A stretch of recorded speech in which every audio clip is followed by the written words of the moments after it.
Aluru Kurnool district Lalitha boutique and beauty parlour అండి. శారీ వచ్చేసి Premalatha madam గారిది. శారీ ఇలా ఎల్లో ఉందండి, yellow gold zari pink border అండి. అయితే హాఫ్ బార్డర్కి ఎక్కువ అనమాట, అంటే శారీలో 50% కన్నా ఇదే బార్డర్ ఎక్కువగా ఉంటుంది. అంటే బార్డర్ మనం ఎక్కువ మెయిన్గా ఆలోచించాలి బార్డర్ గురించి, శారీ గురించి కాదు. అందుకు ఈ కుచ్చులు మొత్తం గోల్డ్ బీడ్స్ తీసుకోవడం జరిగింది.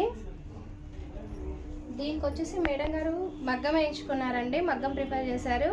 ఇది కస్టమర్కి నచ్చిన డిజైన్ అండి, వాళ్ళే సెలెక్ట్ చేసుకున్నారు. డిజైన్ వచ్చేసి ఇలా కరదానా పూస చుట్టూ జరీతో వర్క్ అండి, అక్కడక్కడ పూస, మళ్ళీ వైట్ పూస కూడా వాడాము. ఫినిషింగ్ చూడండి. బ్లౌజ్ వచ్చేసి ఇలా ఉంది, హ్యాండ్ బూటీస్.